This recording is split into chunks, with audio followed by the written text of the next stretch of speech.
அலைஹி வஸல்லம் அவர்கள் அவர்களுடைய மனைவிமார்களோடு எவ்வாறு நடந்து கொண்டார்கள் என்ற தலைப்பில் எங்களுக்கு முன்னால் இன்று கல்முனை ஜம்மியத்துல் உலமாவின் தலைவரும் ஹாதி அரபு கல்லூரி மதரசாவின் லெக்சரும் ஆன ஹசரத் முர்ஷித் முஃப்தி சாதி நஜ்மி அவர்களை அழைக்கிறோம்.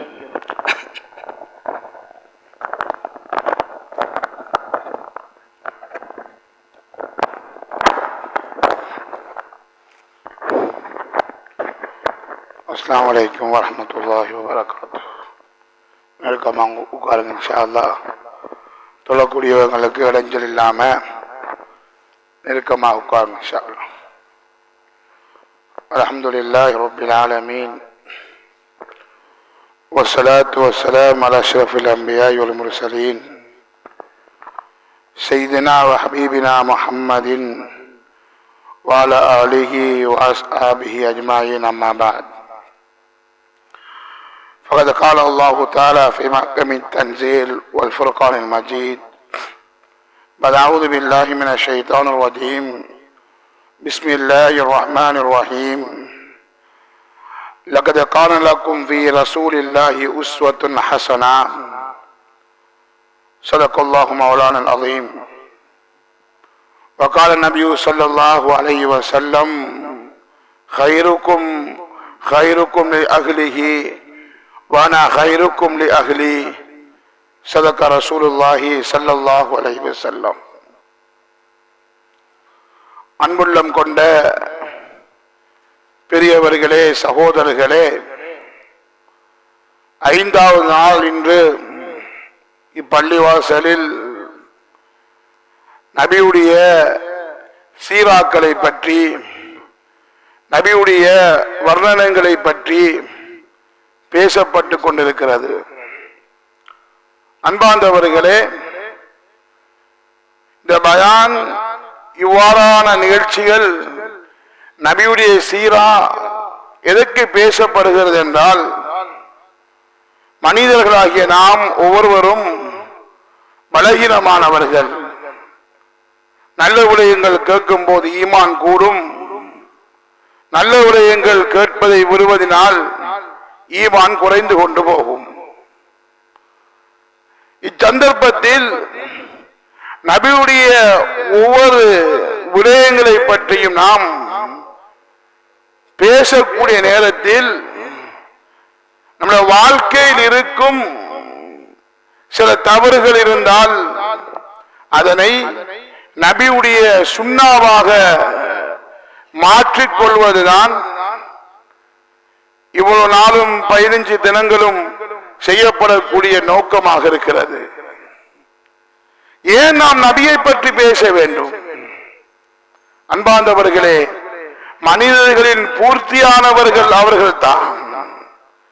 மனிதர்களில் பின்பற்ற தகுதியானவர்கள், மனிதர்களில் எந்த ஒரு குற்றமும் செய்யாதவர்கள். சில தலைவர்கள் பேசுவதெல்லாம் தன் வாழ்க்கையில் இருக்க மாட்டாது. ஸல்லல்லாஹு அலைஹி வஸல்லம் அவர்கள் பேசக்கூடிய அனைத்து விடயங்களையும் தன் வாழ்க்கையில் எடுத்துக்கொண்டுதான் இருந்தார்கள். அதனாலதான் அல்லாஹ் சுப்ஹானஹு வ தஆலா குர்ஆனில் சொல்கிறான், லகத் கான லக்கும் ஃபீ ரசூலில்லாஹி உஸ்வத்துன் ஹஸனா. நபியுடைய வாழ்க்கையில், ரசூலுல்லாஹ்வுடைய வாழ்க்கையில் அனைத்திலும் உங்களுக்கு நேரான வழி இருக்கிறது. அதில் உங்களுக்கு முன்மாதிரி இருக்கிறது என்ற ஒரு வசனத்தை குர்ஆன் பேசுகிறது. அன்பார்ந்தவர்களே, ஸல்லல்லாஹு அலைஹி வஸல்லம் அவர்கள் அனைத்திலும் பூரணம் அடைந்தவர்களாக இருந்தார்கள். வெறும் இபாதத்தில் மாத்திரம் பூர்த்தி அடையவில்லை.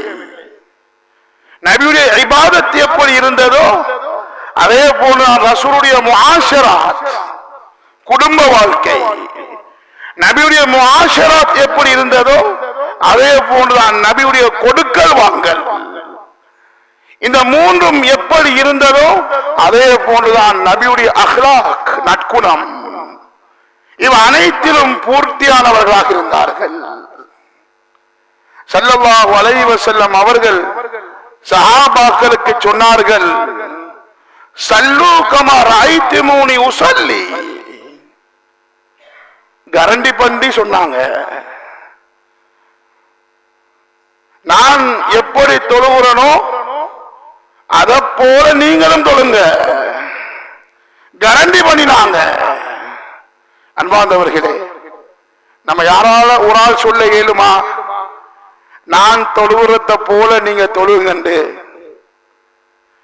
நம்மள தொழுகை ஏற்றுக்கொள்ளப்படுமா என்கிறதுல நம்மளுக்கே சந்தேகம் இருக்கிறது. ஆனால் உத்தம நபி ஸல்லல்லாஹு அலைஹி வஸல்லம் சஹாபாக்களுக்கு சொன்னார்கள், சல்லு கமா ரஅய்துமூனி உஸல்லி. இதை நீங்க எப்படி தொழுகிறத போல காண்றீங்களோ அதை போல நீங்களும் தொழுது கொள்ளுங்கள். தொழுகையில மாத்திரம் அல்ல, 1,00,000க்கு மேற்பட்ட சஹாபாக்களை கூட்டிக் கொண்டு ஸல்லல்லாஹு அலைஹி வஸல்லம் ஹஜ்ஜிக்கு போகிறார்கள். சஹாபாக்களுக்கு சொன்னார்கள், வெறும் ஹஜ்ஜை மாத்திரம் படித்து விட்டு செல்லாதீர்கள், ஹஜ்ஜுடைய அமலை மாத்திரம் செய்துவிட்டு போகாதீர்கள். ஹுது அன்னி மனாசிக்கக்கும், எனக்கிட்ட இருந்து அந்த ஹஜ்ஜுடைய கடமைய எப்படி செய்யற என்கிறத படிச்சு கொள்ளுங்க, அதை எடுத்துக் கொள்ளுங்க. நபி ஸல்லல்லாஹு அலைஹி வஸல்லம் ஒரே ஒரு ஹஜ்ஜி தான் செய்தார்கள். அந்த ஹஜ்ஜில் அனைத்து ஹஜ்ஜுடைய முழு விடயத்தையும் அந்த சஹாபாக்களுக்கு ஸல்லல்லாஹு அலைஹி வஸல்லம் அவர்கள் சொல்லிக் கொடுத்தார்கள். அன்பார்ந்தவர்களே, சகோதரர்களே, ஸல்லல்லாஹு அலைஹி வஸல்லம் அவர்கள் இபாதத்தில மாத்திரம் இப்படி இருக்கல்ல.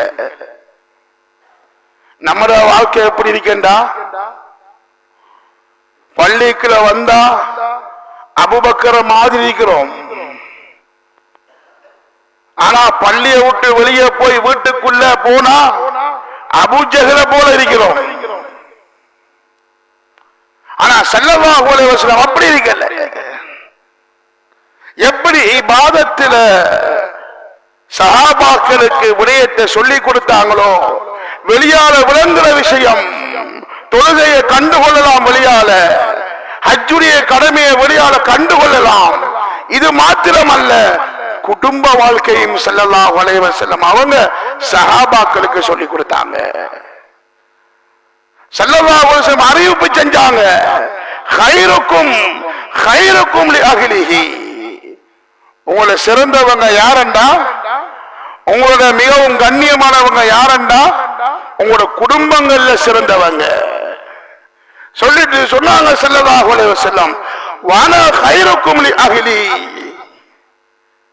நான் எந்த குடும்பத்துக்கு நான் சிறந்தவனாக இருக்கிறேன், நான் நல்லவனாக இருக்கிறேன் என்ற ஒரு விடயத்தை ஸல்லல்லாஹு அலைஹி வஸல்லம் அவர்கள் சஹாபாக்களுக்கு கூறினார்கள். குடும்ப வாழ்க்கையிலையும் ஸல்லல்லாஹு அலைஹி வஸல்லம் அவங்க உஸ்வத்துன் ஹஸனா, மற்றவர்களுக்கு நபியுடைய வாழ்க்கையை எடுத்து நடக்கக்கூடியவர்களாகத்தான் இருந்தார்கள். அன்பார்ந்தவர்களே, எப்படி தொழுகிறது கடமையோ, நோன்பு பிடிக்கிறது எப்படி கடமையோ, ஹஜ்ஜி செய்யறது எவ்வளவு கடமையோ, ஜகாத் கொடுக்கிறது எப்படி கடமையோ, அதே போன்று குர்ஆன் ஒரு முக்கியமான விடயத்தை சொல்கிறது, வஆஷிருஹுன்ன பில் மஅரூஃப். உங்களோட குடும்பங்களுக்குள்ள நல்ல விடயம், கணவன் மனைவியா நீங்கள் ஒருவரும் நல்ல முறையில் வாழ்ந்து கொள்ளுங்கள். ஆண்களுக்கு சொல்லுகிறது, நீங்கள் பெண்களுடன் நல்ல முறையில், உங்களோட மனைவிமாருடன் நல்ல முறையில் நடந்து கொள்ளுங்கள். பெண்களுக்கு சொல்லுகிறது, நீங்கள் உங்களுடைய கணவன்மார்களுடன் சிறந்த முறையில், நல்ல முறையில், அஹ்லாக்குடன் அந்த கணவனுடைய ஆசையை பூர்த்தி செய்யக்கூடியதாக வாழ்ந்து கொள்ளுங்கள். இது தொழுகையை போன்ற ஒரு கட்டளை தான் இது. அன்பார்ந்தவர்களே, சகோதரர்களே, நாம் எதை நினைச்சு வச்சிருக்கிறோம் என்றா, நல்ல என் மனைவியோடு நான் சந்தோஷமாக வாழ்றேன்டா, என் மனைவிக்கு நல்ல நகைய வாங்கி கொடுக்கணும், ஒரு அழகான வீடு கட்டி கொடுக்கணும், நல்ல உடுப்பு வாங்கி கொடுக்கணும், அல்லது நல்ல எல்லா இடத்தையும் அந்த மனைவியை கூட்டி சுத்தணும்.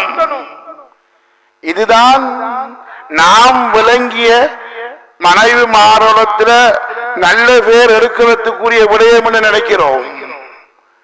இப்படி செய்தும் நம்மளை எத்தனை பேர் நம்ம மனைவியில பேர் வாயால் இருந்து என்ற கணவன் நல்லவர் என்ற பட்டத்தை எடுத்தவங்க எத்தனை பேர்?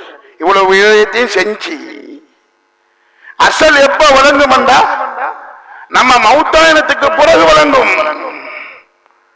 என்ன மனைவி என்ன பத்தி எப்படி சொல்வா என்கிறத நம்ம மௌத்தாயிரத்துக்கு பிறகுதான் தெரியும். ஆனா ஸல்லல்லாஹு அலைஹி வஸல்லம் அவங்க மனைவிமாருக்கு பெரிய விலை உயர்ந்த ஆடையை வாங்கி கொடுக்கல. ஆயிஷா நாயகி பிஞ்ச உடுப்ப போட்டு தச்சுக்கு இருந்திருக்கிறாங்க. நபியுடைய வீடு எப்படி இருந்துச்சு? ஆரம்பத்தில் ஹஜ்ஜி உம்ராவுக்கு போனவங்களுக்கு அந்த நபியுடைய அந்த வீட்டுடைய சூரத், நபியுடைய அந்த வீடு எப்படி இருந்தது என்ற அமைப்பை பாபே ஜிப்ரீல் அலைஹிஸ்ஸலாத்து வஸ்ஸலாம் அவர்கள் வஹி கொண்டு வரக்கூடிய ஒரு கதவு இருக்கிறது மதீனாவில். அந்த மதீனா சில நேரத்தில் அது திறக்கப்படும். அந்த நேரத்தில் போனா நபியுடைய வீடு ஒரு ஓட்டைக்குள்ளால வெட்டி பார்க்கலாம். நபியுடைய வீடு எப்படி இருந்துச்சு? குர்ஆனில் அல்லாஹ் நபியுடைய வீடு அறைகள் என்றுதான் சொல்லுகிறான். அறைகள், வீடும் அல்ல. ஆயிஷா நாயகி ஸல்லல்லாஹு அலைஹி வஸல்லம் அவர்கள் கொடுத்த வீடு எப்படி என்றா 4 கபறுகள் அடக்கம் செய்யறதுக்கு எவ்வளவு இடம் தேவையோ அந்த இடம் தான் ஆயிஷா நாயகியுடைய வீடாக இருந்துச்சு. அந்த வீட்டில் தான் ஸல்லல்லாஹு அலைஹி வஸல்லம் அடக்கம் செய்யப்பட்டிருக்கிறாங்க. அதோட சேர்த்து அபூபக்கர், அதோட சேர்த்து உமர் ரலியல்லாஹு தஆலா அன்ஹும் 2 அடக்கம் செய்யப்பட்டிருக்கிறாங்க. ஈசா நபியும் உலகத்துக்கு இறங்கினதுக்கு பிறகு அவங்களும் மௌத்தாயினா அந்த ஆயிஷா நாயுடைய வீட்டில் தான் அடக்கம் செய்யப்படுவாங்க என்று சில தாரிகுடைய உலமாக்கள் சொல்லுகிறார்கள். அன்பார்ந்தவர்களே, 4 கபறுகள் அடக்கம் செய்யக்கூடிய அளவுக்கு தான் ஆயிஷா நாயகியுடைய வீடு இருந்துச்சு. நபியுடைய வீடுடைய அகலம் எப்படி இருந்துச்சு தெரியுமா? நம்மள காலத்துல நம்மள வீட்டுல டாய்லெட் இருக்குமான்னு தெரியா அந்த அளவுக்கு. ஆனா நபியுடைய வீட்டுடைய அகலம் எவ்வளவுக்கு இருந்துச்சுண்டா ஆயிஷா சித்திகா ரலியல்லாஹு தஆலா அன்ஹா சொல்கிறார்கள், ஸல்லல்லாஹு அலைஹி வஸல்லம் அவர்கள் இரவு நேர தொழுகைய வீட்டுல தொழுவாங்க. சுஜூதுக்கு போற நேரத்துல நான் தூங்கி கொண்டிருப்பேன். நபி சுஜூதுக்கு போறதுக்கு கூட என் வீட்டுல இடம் இல்லை, அதனால என் காலை கொஞ்சம் ஒதுக்கிக் கொள்வேன். ஸல்லல்லாஹு அலைஹி வஸல்லம் சுஜூது செய்வாங்க. பிறகு ரசூலுல்லாஹ் சுஜூதுல இருந்து எழுப்பினதுக்கு பிறகு என் காலை நான் நீட்டிக் கொள்வேன். அந்த அளவுக்கு தான் ரசூலுல்லாஹி ஸல்லல்லாஹு அலைஹி வஸல்லம் உடைய வீட்டுடைய அகலம் இருந்துச்சு. நபியுடைய வீட்டுடைய கூரை எப்படி இருந்துச்சு? கூரை சிலப்பா போட்டு இருந்துச்சு, கான்கிரீட் இல்ல. நபியுடைய வீட்டுடைய கூரையை ஹசன் பஸரி ரஹிமஹுல்லாஹ் அவர்கள் வழங்கப்படுத்துகிறார்கள். நபியுடைய வீடுகள் உடைக்கப்படுறதுக்கு முன்னால நான் உஸ்மான் ரலியல்லாஹு தஆலா ஆட்சி காலத்துல 11 வயசுல நான் நபியுடைய வீட்டுக்குள்ள போயிருக்கிறேன். வீட்டுக்குள்ள போயிட்டு என்ன கைய உயர்த்துவன் எப்படி நபியுடைய வீட்டுடைய கூரை பாடும் என்ற கையில. 11 வயசு புள்ள கைய நீட்டினா அந்த கூரை பட்டுச்சு.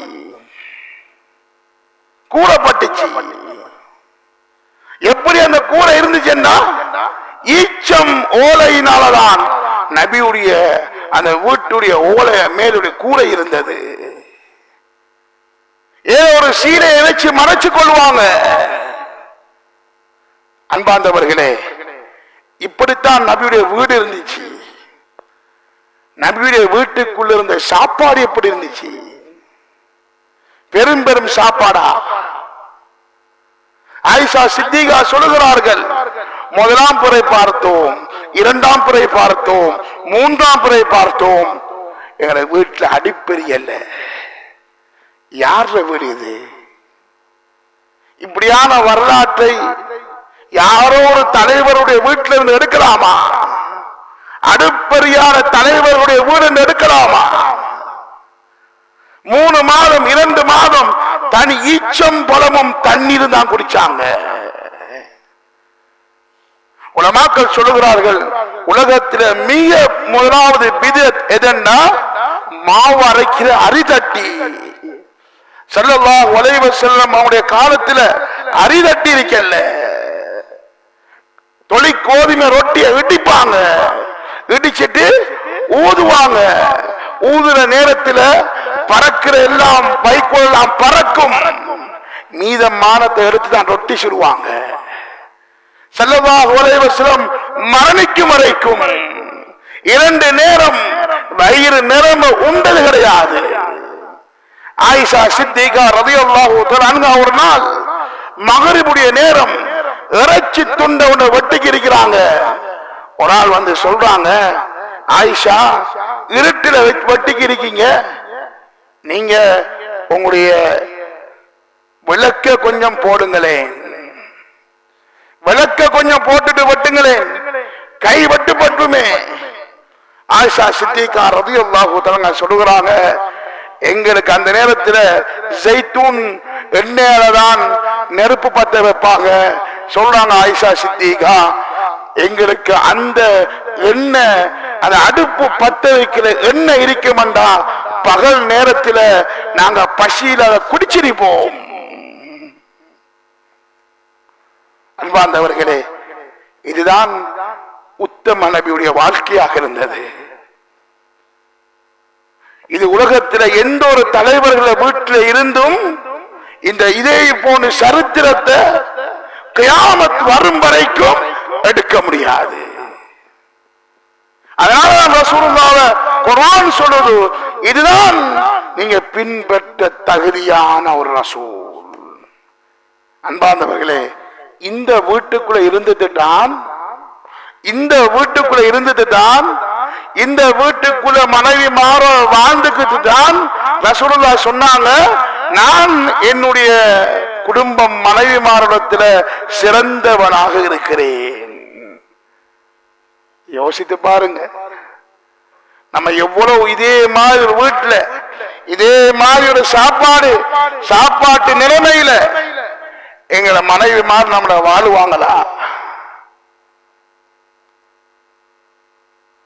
ஹதீஸ்ல எத்தனை ஆயிரம் பேர் அறிவுள்ளவரை தேடினாலும் ஒரு துண்டு ஹதீஸ் எடுக்கலாமா? நபிமாவுடைய மனைவிமாறு நபியை பற்றி குறை சொன்ன ஒரு ஹதீஸ் எடுக்கலாமா? ஆயிஷா சித்திகா நபி ஸல்லல்லாஹு அலைஹி வஸல்லம் மக்காவுல இருந்து மதீனாவுக்கு வார நேரத்தில் சௌதா ரலியல்லாஹு தஆலா அன்ஹா அவங்களோட மட்டும்தான் வந்தாங்க.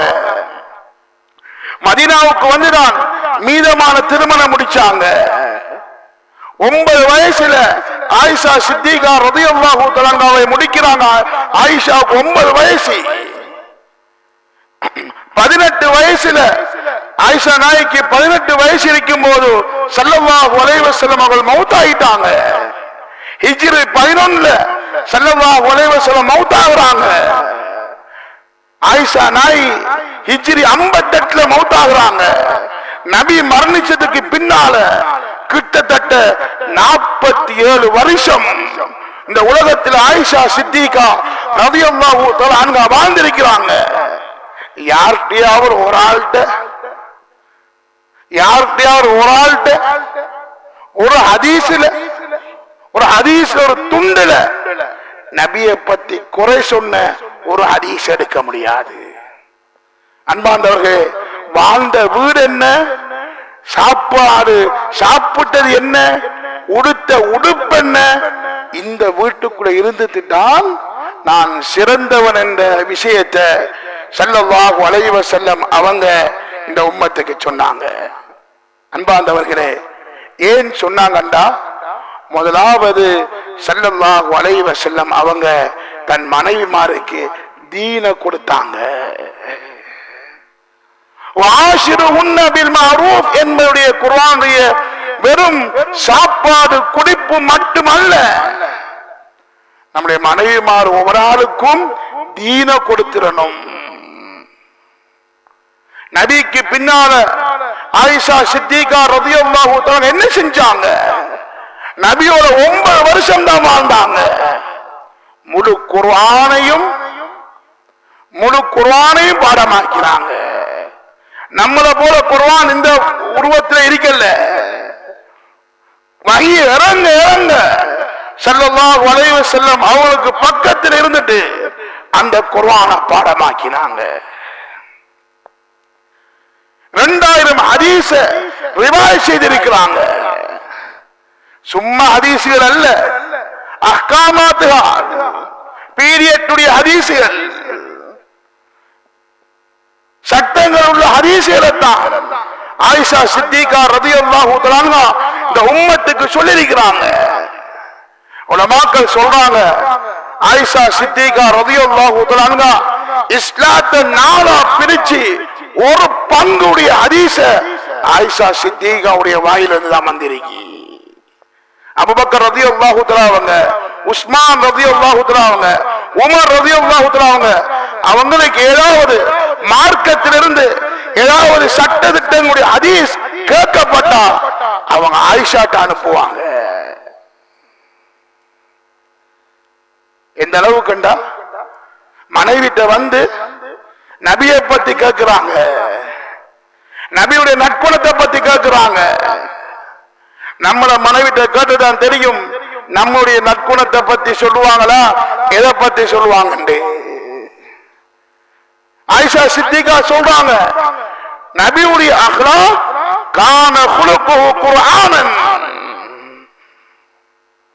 அவங்களுடைய அஹ்லாக் நற்குணம் குர்ஆனாகத்தான் இருந்துச்சு. குர்ஆன்ல என்னென்ன சொல்லப்பட்டிருக்கிறதோ அது அனைத்தும் நபியுடைய வாழ்க்கையில் இருந்துச்சு. அவங்க எந்த அளவுக்கு நபியுடைய மனைவிமாறு எந்த அளவுக்கு பேணுதலானவங்கண்டா, பனு முஸ்தலக்குடைய யுத்தம் தெரியும், முனாஃபிகீன்கள் சேர்ந்து ஆயிஷா சித்திகா ரலியல்லாஹு தஆலாவுக்கு இட்டு கட்டினாங்க. இன்னொரு ஆணோட தொடர்பு இட்டு கட்டினாங்க. அவங்களோட மனம் எவ்வளவு கஷ்டப்பட்டிருக்கும், ரசூலுல்லாஹ்க்கு எவ்வளவு கவலையா இருந்திருக்கும். சில சஹாபாக்கள் போய் சொன்னாங்க, யா ரசூலுல்லாஹ், நீங்க கவலைப்பட தேவையில்லை, தலாக் சொல்லிருங்க. எவ்வளவு கவலையாக இருந்துச்சு. அன்பார்ந்தவர்களே, அந்த சந்தேகத்தை தீர்க்கிறதுக்கு நீதிமன்றத்துக்கு போகல, அந்த சந்தேகத்தை நீக்கிறதுக்கு அல்லாஹ்வுக்கு சுப்ஹானஹு வ தஆலா குர்ஆன்ல 10 ஆயத்தை இறக்கி ஆயிஷா சுத்தமானவங்கிறதை தெளிவுபடுத்துகிறான். வஹீயின் மூலமாக அல்லாஹ் தெளிவுபடுத்துகிறான். ஜிப்ரீல் அலைஹிஸ்ஸலாத்து வஸலாம் வருவாங்க, வந்து சொல்லுவாங்க, நபி ஆயிஷாவுக்கு சலாம் சொல்லுங்க. நான் சலாம் சொன்னதாக. எந்த வீட்டுக்குள்ள வாழ்ந்தாங்க சிந்திச்சு பாருங்க. அந்த சின்ன வீட்டுக்குள்ள இருந்துதான் இவ்வளவும் சாதிச்சாங்க. ஹப்ஸா ரலியல்லாஹு தஆலா ஒரு சந்தர்ப்பத்தில் ஸல்லல்லாஹு அலைஹி வஸல்லம் அவங்கள பல ரிவாயத்துகள் வருகிறது, தலாக் கொடுத்தன்னும் வருகிறது, தலாக் கொடுக்கலன்னும் வருகிறது. அன்பார்ந்தவர்களே, ஹப்ஸா நாயகி அவங்களுடைய பிரச்சனையை தீர்க்கிறதுக்கு எங்க இருந்து வந்தது தெரியுமா? ஜிப்ரீல் அலைஹிஸ்ஸலாம் வந்தாங்க. யா ரசூலல்லாஹ், இன்னல்லாஹ யஅமுருக அன் துராஜிய, அல்லாஹ் உங்களுக்கு ஏவுறான், ஹப்ஸாவை திருப்பிடுங்க. ஹப்ஸாவை தலாக் கொடுக்காம நீங்க உங்களை பக்கம் உங்களை மனைவியாக சேர்த்துக் கொள்ளுங்க. இது அல்லாஹ்வுடைய ஆர்டர். ஏனென்றா ஹப்ஸா நாயகி கவ்வாமத்தன் வஸவ்வாமத்தன். அந்த ஹப்ஸா அதிகமாக நோன்பு பிடிக்கிற பொம்புல, அதிகமாக நின்று வணங்குற பொம்புல. அதனால நீங்க அவங்கள திருப்பி எடுத்துருங்க. அன்பார்ந்த சகோதரர்களே, பெரியவர்களே, நம்முடைய பெண்களுக்கு முதலாவது நம்ம கொடுக்கிறது என்ன தெரியுமா? எந்த பொம்புல என்ன மனைவி என்ன நல்லவர் என்று சொல்லணும்டா தீன கொடுத்துடணும். என்ன பொம்புல அல்லாஹ் தந்த அமானிதம். ஹஜ்ஜத்துல் விதாவுல ஸல்லல்லாஹு அலைஹி வஸல்லம் அவங்க அந்த 1,24,000 சஹாபாக்களுக்கு பல விடயத்தை சொல்லி கொடுத்தாங்க. அதுல 3வது விடயம் தான் அல்லாஹ் உங்களுக்கு மனைவிமார தந்திருக்கிறான். அந்த மனைவிமாறு அமானிதங்கள். அந்த அமானிதத்தை சரியாக பாவிச்சு கொள்ளுங்க. அன்பார்ந்தவர்களே, சகோதரிகளே, ஸல்லல்லாஹு அலைஹி வஸல்லம் அவங்க வெறும் மனைவிமாருக்கு தீன கொடுத்தத போல அந்த மனைவிமாரோட உணர்வு மதிச்சிருக்கிறாங்க. மனைவிமாருடைய ஒவ்வொரு உணர்வையும் எடுத்து சந்தோஷப்படுத்தியிருக்கிறாங்க.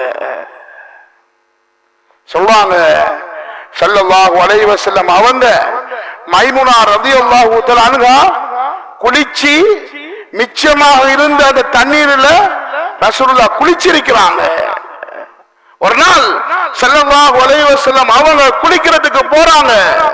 மைமுனா ரலியல்லாஹு தஆலா சொல்றாங்க, யா ரசூலுல்லாஹ், நான் எனக்கு குளிப்பு கடமையாக இருக்கி, இந்த தண்ணீர்ல நீங்க குடிச்சிடாதீங்க, குளிச்சிடாதீங்க.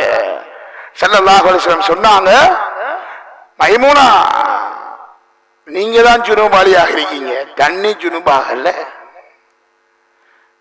அதனால ஆயிஷா ஸல்லல்லாஹு அலைஹி வஸல்லம் அவங்களும் மைமுனா ரலியல்லாஹு தஆலாவும் சேர்ந்து குளிச்சிருக்கிறாங்க. ஸல்லல்லாஹு அலைஹி வஸல்லம் சொன்னாங்க, மனைவிமாருடைய உணர்வு, யகூதிகள் பீரியட்டுடைய காலத்துல அந்த பெண்களை ஒதுக்கி வைப்பாங்க. அந்த பெண்ணோட பேச மாட்டாங்க, அந்த பெண்ணோட இருந்து சாப்பிட மாட்டாங்க. ஸல்லல்லாஹு அலைஹி வஸல்லம் சொன்னாங்க, ஒரு பொம்புல ஹைல்காரியாக மாறிட்டாண்டா நீங்க உடல் உறவை தவிர மற்ற எல்லாம் செய்யலாம் என்ற ஒரு விடயத்தை சொன்ன ஒரே ஒரு நபி உத்தம நபி மாத்திரம்தான். இஸ்லாம் ஒதுக்கல்ல. ஸல்லல்லாஹு அலைஹி வஸல்லம் ஆயிஷா நாயோட இருந்து சாப்பிட ஆரம்பிச்சாங்கண்டா, ஆயிஷா நாயி பாத்திரத்தை எடுத்து தண்ணீர் குடிப்பாங்க. ஸல்லல்லாஹு அலைஹி வஸல்லம் அவங்க அந்த தண்ணீர் கோவலை எடுத்து ஆயிஷா நாயி எந்த இடத்துல வாய் வச்சாங்கிறத பார்த்து ஆயிஷா நாயி வாய் வச்ச இடத்துல எடுத்து குடிப்பாங்க. நம்ம செஞ்சிருக்கிறோமா? இறைச்சி சாப்பிட்டு கொண்டிருந்த நேரத்தில் அந்த இறைச்சியை எடுத்து ஸல்லல்லாஹு அலைஹி வஸல்லம் சாப்பிட்டு இருக்கிறாங்க. ஆயிஷாவுடைய அந்த உமல் நீரும் பட்ட அந்த இறைச்சிய ஸல்லல்லாஹு அலைஹி வஸல்லம் அவங்க எடுத்து சாப்பிட்டு இருக்கிறாங்க. ரசூலுல்லாஹ்வுக்கு எந்த நேரமும் சாப்பாடு கிடைக்கிறல்ல. ரசூலுல்லாஹ் தொடர்ந்து 2 நேரம் சாப்பிட்டதே இல்லை, மௌத்தாகும் வரைக்கும். மனைவிமார் எப்படி சாப்பிட்டாங்க விடயத்தை முன்னுக்கு சொல்லிட்டேன். ஆனா சாப்பாடு கிடைக்கிற நேரத்தில் மனைவியோட சந்தோஷமாக சாப்பிட்டாங்க. சாப்பாடு எப்ப கிடைக்குதோ அந்த நேரத்தில் சந்தோஷமாக எடுத்து சாப்பிடுவாங்க. மனைவிமார் உணர்வை மதிச்சு சாப்பிடுவாங்க. ஆயிஷா சித்திகா ரலியல்லாஹு தஆலா சொல்றாங்க, நான் ஹைல்காரியாக இருப்பேன், பீரியட்டுடைய காலத்தில் இருப்பேன். ரசூலுல்லாஹி ஸல்லல்லாஹு அலைஹி வஸல்லம் அவங்க என்ற மடியில இருப்பாங்க, என்ற மடியில சாஞ்சிக்கிட்டு இருப்பாங்க. உணர்வை மதிச்சாங்க. நம்ம மனைவிய உடுப்பு கழுவுறதுக்கு தான் வச்சிருக்கிறோம். பால் என்ன பிள்ளைய டியூஷன் கிளாஸுக்கு அதுக்கு இதுக்கு அனுப்புறதுக்கு தான் வச்சிருக்கிறோம். ஆனா நபி அந்த பெண்களுடைய உணர்வை மதிச்சுதான் எல்லாம் செஞ்சாங்க. ரசூலுல்லாஹி ஸல்லல்லாஹு அலைஹி வஸல்லம் இரவு நேரம் ஆயிட்டா இஸ்லாம் சொல்லுது இஷாவுக்கு பின்னால, இஷா தொழுகிறதுக்கு பின்னால தேவையில்லாத பேச்சு பேசுறது மக்ரூ. ஆனா இந்த மனைவியோட சந்தோஷப்படுத்தக்கூடிய எந்த பேச்சும் பேசலாம். ஆயிஷா ரலியல்லாஹு தஆலா சொல்றாங்க, ஸல்லல்லாஹு அலைஹி வஸல்லம் அவங்க இரவு நேரம் ஆயிட்டா என்னோட பேசி கொண்டிருப்பாங்க. நம்மட காலத்தை எப்படி என்றா, காலையில தொழிலுக்கு போனா இரவு தூங்குற நேரத்துல தான் நம்ம போய் வீட்டுல சேர்ற. மனைவி நம்மோட பேசுறதுக்கு ஒரு நேரம் இல்லை. மனைவியுடைய உணர்வை மதிக்கிறதுக்கு, அந்த மனைவிக்கு என்னுடைய கணவனோட பேச ஆசை இருக்கும், அந்த ஆசையை கூட நிவர்த்தி செய்ய முடியாத நிலைமையில நாம இருக்கிறோம்.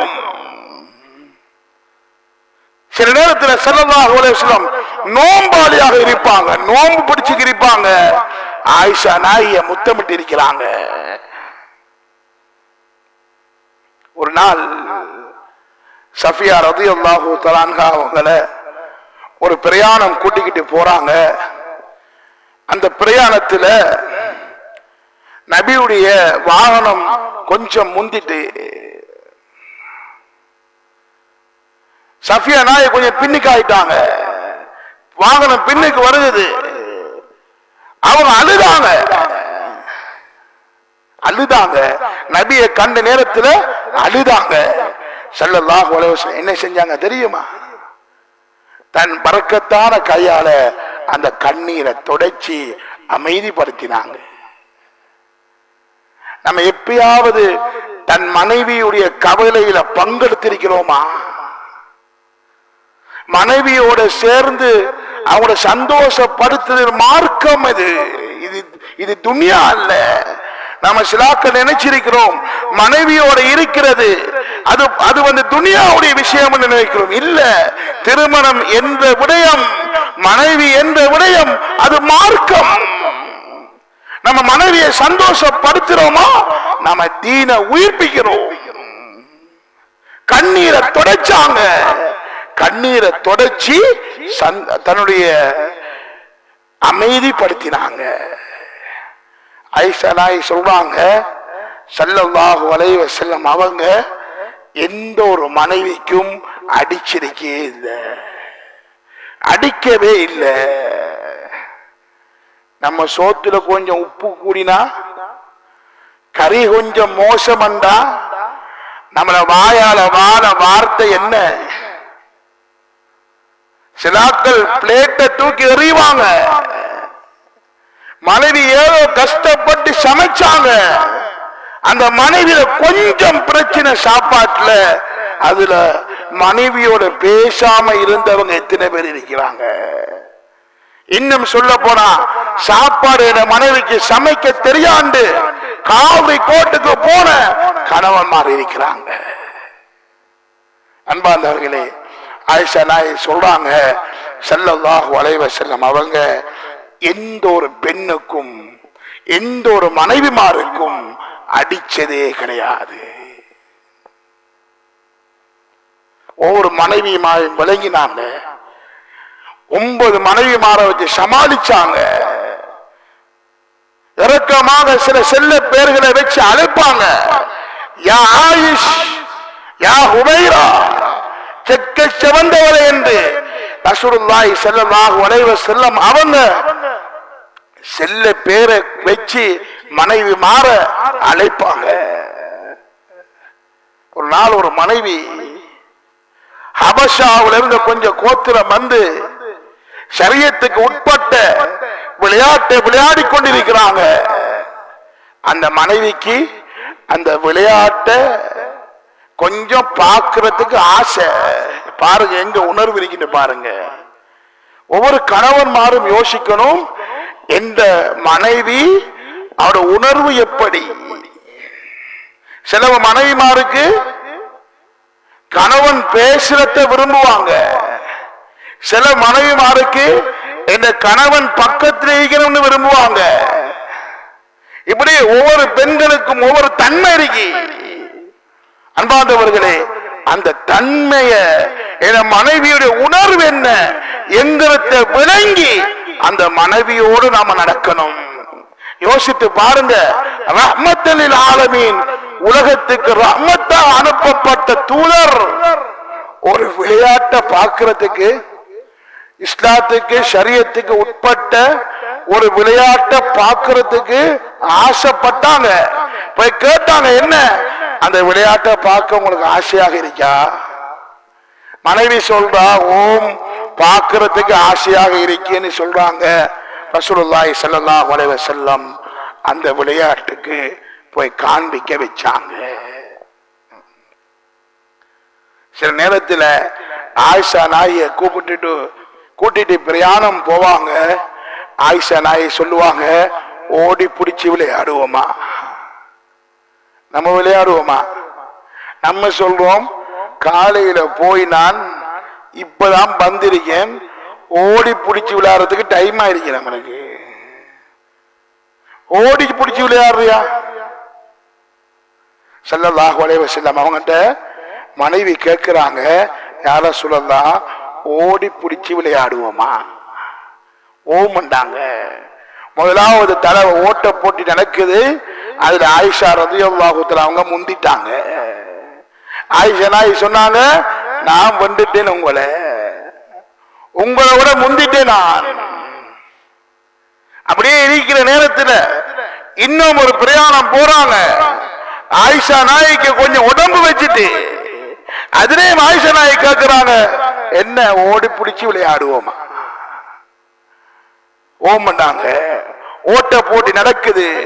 அந்த போட்டியில உத்தம நபி முஹம்மது ஸல்லல்லாஹு அலைஹி வஸல்லம் அவங்க வெற்றி கொள்றாங்க. வெற்றி கொண்டதுக்கு பின்னால ரசூலுல்லாஹி ஸல்லல்லாஹு அலைஹி வஸல்லம் சிரிச்சாங்க.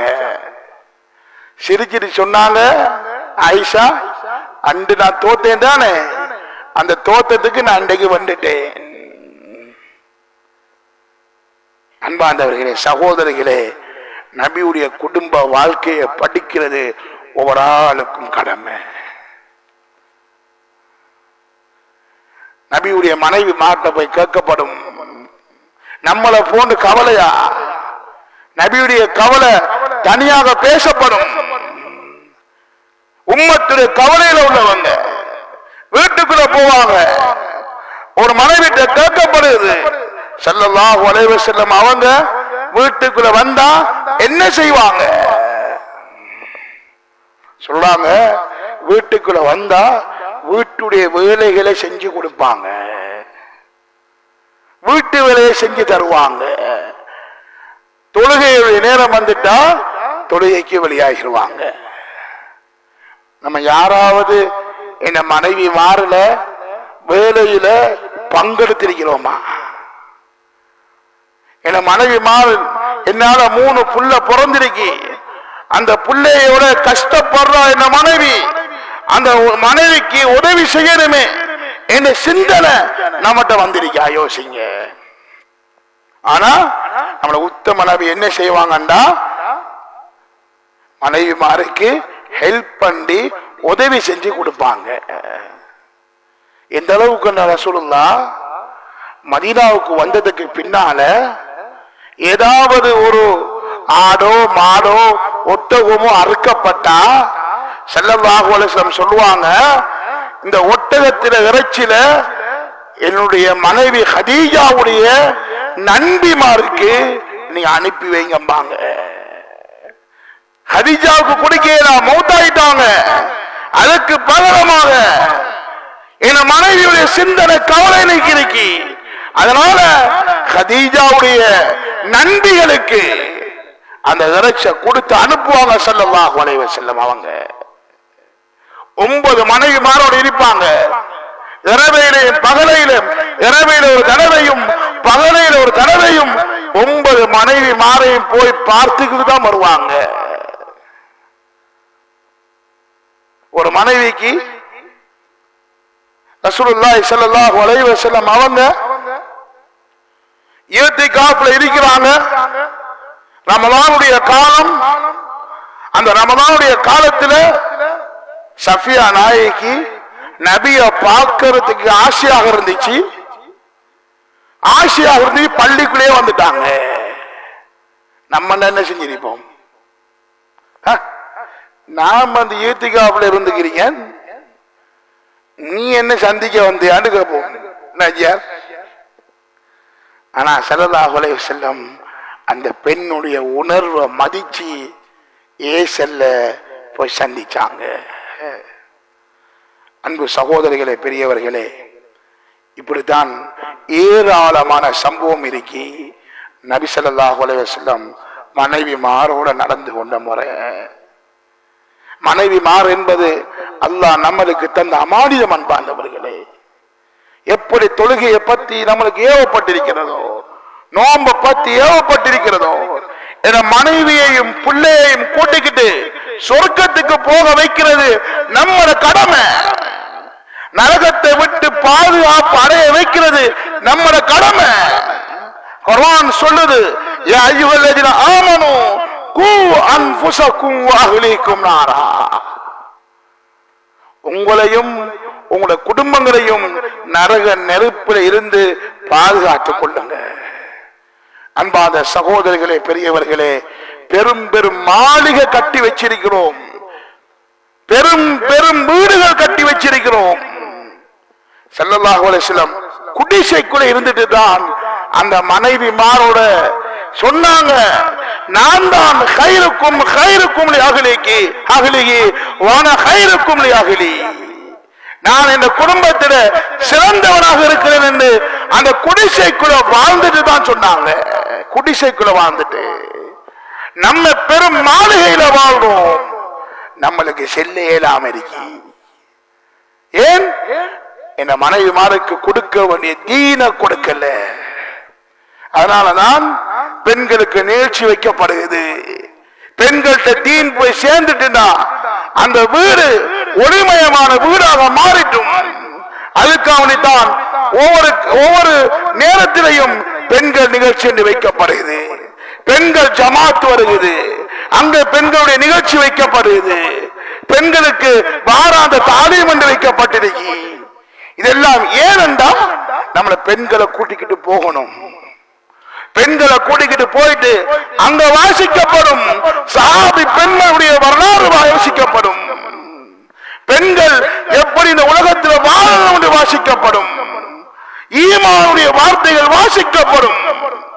அங்க வாசிக்கப்பட்டதான் அந்த பெண்களுக்கு உள்ளத்துக்குள்ள வேறும் நானும் ஈமானுக்கு ஏதாவது செய்யணும் என்று சிந்தனை வரும். நம்ம அதுக்கு கூட்டிட்டு போறதுக்கு நமக்கு நேரமே இல்லை. ஒருத்தருக்கும் இப்ப போய் பார்த்துட்டு வாங்க, பாண்டிருப்பு தியேட்டர்ல புது படம் வந்துட்டாம். குடும்பத்தோட நம்மள முஸ்லிம் சமுதாயம் இந்த ரபியுல் அவ்வல் மாதத்தும் கூட பார்க்காமல், நபி பிறந்த மாதம், நபி மரணிச்ச மாதம், நபி ஹிஜ்ரத் போன மாதம், அந்த மாதத்தை கூட பார்க்காம குடும்பமாக ஃபர்தாவோட போய் படம் பார்க்கிற காட்சியை பார்க்கலாம். நம்ம நினைக்கிறோம் மனைவிக்கு காசு அள்ளி வீசிட்டா என்ற கடமை முடிஞ்சு, மனைவிய ஒரு படத்தை பார்த்து சந்தோஷப்பட வச்சா நான் என் மனைவியை சந்தோஷப்படுத்திடும் நினைக்கவும் காலமும் இல்லை. அந்த மனைவிதான் கியாமத்துடைய நாளையில நம்மளை மாட்டி கொடுப்பா. யாருன்னா எல்லாத்தையும் தந்தாரு, மார்க்கத்தை தரல, மார்க்கத்தை தரல, ஈமான சொல்லி தரல, நல்ல விடயத்தை சொல்லி தரல. அன்பார்ந்தவர்கள், சகோதரர்களாக நம்ம தவறிச்சிட்டோம், வாழ்க்கையை பாழாக்கிட்டோம் என்று நினைக்காம இன்றையிலிருந்து தயாராகுங்க. என் மனைவியை கொண்டு தீன கொடுத்துடணும். என் மனைவிக்கு, என் மனைவி கிட்ட தீன் வந்துட்டா என் குடும்பத்துக்கு வந்துடும், அயல் வீட்டுக்கு வந்துடும் என்கிறத ஒவ்வொரு சிந்திக்கான் பாந்தவர்களே. அதனால நிகழ்ச்சிகளுக்கு கூட்டிட்டு போங்க. ஜமாத் நிகழ்ச்சி இருக்கு, வாராந்த தாலீம் இருக்கு, ஜமாத் வந்தா அதே போல பயான் நிகழ்ச்சி இருக்கு. நம்ம வந்து பேசுற தமாயி நம்ம ஒரு நேரத்தை ஒதுக்கணும், வீட்டுக்குள்ள ஒரு நேரத்தை ஒதுக்கணும். இந்த வீட்டுக்குள்ள ஒரு நல்ல விஷயத்தை தாலிமா, சாபாக்குடைய வரலாறா அல்லது நபிமார்களுடைய வரலாறா, குர்ஆனா, அந்த அது கண்டு ஒரு நேரத்தை ஒதுக்கி முதாக்கரா செய்யணும் அன்பார்ந்தவர்களே. அதனாலதான் ஜமாத் நம்முடைய மர்கஸ் சொல்லுது, இரவு நேரமா ஏதோ ஒரு நேரத்தில் மஷ்ரா வச்சு கொள்ளுங்க, வீட்டுக்குள்ள வீட்டுல மஷ்ரா செய்யுங்க அன்பார்ந்தவர்களே, சகோதரர்களே. ஆகையினால் ஸல்லல்லாஹு அலைஹி வஸல்லம் சொன்ன கடைசி விஷயத்தை சொல்லி முடிச்சுக் கொள்வேன். நபி சொன்னாங்க, ஹஜ்ஜத்துல் விதாவுல வச்சு பெண்களோட சரியாக நடந்து கொள்ளுங்க. உங்களோட மனைவிமாறு அல்லாஹ் உங்களுக்கு தந்த அமானிதம், அந்த அமானிதத்தை நீங்க பாதுகாத்துக் கொள்ளுங்கன்னு சொன்னாங்க. அந்த அமானிதத்தை பாதுகாப்பது நாம் ஒவ்வொரு ஆண்கள் ஒவ்வொரு கணவன்மாருடைய கடமையாக இருக்கு. அந்த அமானிதத்தை பாதுகாத்து அல்லாஹ்விடம் ஒப்படைக்கிறதுக்கு எல்லாம் வல்ல அல்லாஹ் எனக்கும் உங்களுக்கும் தௌஃபீக் செய்வானாக. அல்ஹம்துலில்லாஹி ரப்பில் ஆலமீன் வஸ்ஸலாத்து வஸ்ஸலாமு அலா அஷ்ரஃபில் அன்பியாஇ வல் முர்ஸலீன். اللهم صل على محمد وعلى آله وصحبه وسلم. اللهم اغفر لنا ذنوبنا وخطايانا كلها برحمتك يا أرحم الراحمين. ரப்பே ரஹ்மானே, எங்களுடைய பாவங்களை மன்னிச்சிரியா அல்லாஹ். யா அல்லாஹ், தவறு செய்தவர்கள் பாவம் செய்தவர்கள் உன்னிடத்தில் கையேந்திருக்கிறோம். யா அல்லாஹ், எங்களை பாவங்களை மன்னிச்சிரியா அல்லாஹ். எங்களை ரஹ்மத்தும் மஃபிரத்தையும் தந்து விடியா அல்லாஹ். நல்லவர்களாக எங்களை மாற்றி விடியா அல்லாஹ். உன்னை தீனை சுமக்கக்கூடியவர்களாக ஆக்கி விடியா அல்லாஹ். உன்னை தீனை சுமந்து பிறர்களுக்கும் எட்டி வைக்கக்கூடிய பாக்கியத்தை தந்திரியா அல்லாஹ். ரப்பே ரஹ்மானே, எங்களை மனைவி மாவுடைய ஹக்கை சரியாக நிறைவேற்றக்கூடிய பாக்கியத்தை தந்திரியா அல்லாஹ். எங்கள் மனைவிமாறு நீ தந்த அமானிதம் யா அல்லாஹ், அந்த அமானிதத்தை சரியான முறையில நாங்கள் அந்த அமானிதத்தை பாதுகாக்கிறதுக்கு தௌஃபீக் செஞ்சிரியா அல்லாஹ். அந்த நபியுடைய வாழ்க்கையாக எங்களை வாழ்க்கையை இருக்கணும் யா அல்லாஹ். நபியுடைய சுன்னா, நபியுடைய வாழ்க்கையை ஒவ்வொரு நாளும் அந்த நபியுடைய சுன்னாவை எடுத்து நடக்கக்கூடிய அடியார்களாக எங்களை மாற்றி விடியா அல்லாஹ். ரப்பே ரஹ்மானே, பல முயற்சிகள் செய்யப்படுகிறது யா அல்லாஹ். அந்த முயற்சிகளுக்கு எங்களுக்கு வெற்றியை தந்து விடியா அல்லாஹ். நல்ல முயற்சியை செய்கிறோம் யா அல்லாஹ். அந்த நல்ல முயற்சிகளுக்கு எங்களுக்கு வெற்றியை தந்து விடியா அல்லாஹ். இந்த ஊரை யா அல்லாஹ் ஒரு நல்ல ஊராக மாற்றி விடியா அல்லாஹ். யா அல்லாஹ், பதவிக்கு சண்டை பிடிக்கக்கூடியவராக இருக்கிறார்கள் யா அல்லாஹ். யா அல்லாஹ், பதவியை கேட்கக்கூடியவர்களுக்கு கொடுக்க கூடாது என்ற ஹதீஸ் இருக்கிறது யா அல்லாஹ். ஒரு பொறுப்பு எடுப்பது யா அல்லாஹ், அது அமானிதம் யா அல்லாஹ். அந்த பொறுப்பு நாளைக்கு யா அல்லாஹ் சிராத்துல் முஸ்தகீம் பாரத்தில் விசாரிக்கப்படும் யா அல்லாஹ். அந்த பொறுப்பை லேசாக கருதிட்டு இருக்கிறோம் யா அல்லாஹ். அந்த பொறுப்பை நாங்கள் சரியாக செய்யணும் யா அல்லாஹ். எங்களுக்கு ஒற்றுமையை ஒன்றுபடுத்திரு யா அல்லாஹ். எங்களை ஊர்களில் ஒற்றுமையை ஒன்றுபடுத்திரு யா அல்லாஹ். இந்த ஊர்ல நல்ல விடயங்களை செய்யறதுக்கு தௌஃபீக் செஞ்சிரு யா அல்லாஹ். ஒவ்வொரு நல்ல விடயங்களுக்கு எங்களை காரணமாக ஆக்கிரு யா அல்லாஹ். ஒவ்வொரு ஆளும் யா அல்லாஹ் நல்ல விடயத்துக்கு பங்கெடுக்கணும் யா அல்லாஹ். இந்த ஊர்ல வாலிபர்களை கபூல் செஞ்சிரு யா அல்லாஹ். அந்த வாலிபர்களை தீனுக்குள்ள கொண்டு சேர்த்திரு யா அல்லாஹ். எத்தனையோ வாலிபர்கள் யா அல்லாஹ் போதையில மூழ்கி கிடக்காங்க யா அல்லாஹ். பாவத்தில மூழ்கி கிடக்கிறாங்க யா அல்லாஹ். போன்ல மூழ்கி கிடக்கிறாங்க யா அல்லாஹ். அந்த வாலிபர்களுக்கு ஹிதாயத்தை கொடுத்திரு யா அல்லாஹ். தீனை நாம் சுமக்கணும், இந்த தீனை பிற மக்களுக்கு எட்டி வைக்கணும் என்ற அந்த உணர்வை அந்த வாலிபர்களுக்கு கொடுத்து விடு யா அல்லாஹ். எங்களை பெற்றோர்களுக்கு ரஹ்மத் மக்ஃபிரத் செஞ்சிரு யா அல்லாஹ். எங்களை பெற்றோர்களை நோய்களை சோப்படுத்திரு யா அல்லாஹ். எங்கள் பெற்றோர்கள் யார் யாரெல்லாம் கபருடைய வாழ்க்கையை வாழ்ந்து கொண்டிருக்கிறார்களோ அவங்கள கபரை சொர்க்கத்தின் பூஞ்சொலை ஆக்கிரு யா அல்லாஹ். நரகத்தும் படையோடு விட்டு பாதுகாத்திரு யா அல்லாஹ்.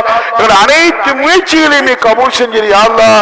ربنا تقبل منا دعاءنا انك انت السميع العليم وصلى الله وسلم على نبيك الكريم وعلى اله وصحبه اجمعين سبحان ربك رب العزه عما يصفون وسلام على المرسلين والحمد لله رب العالمين.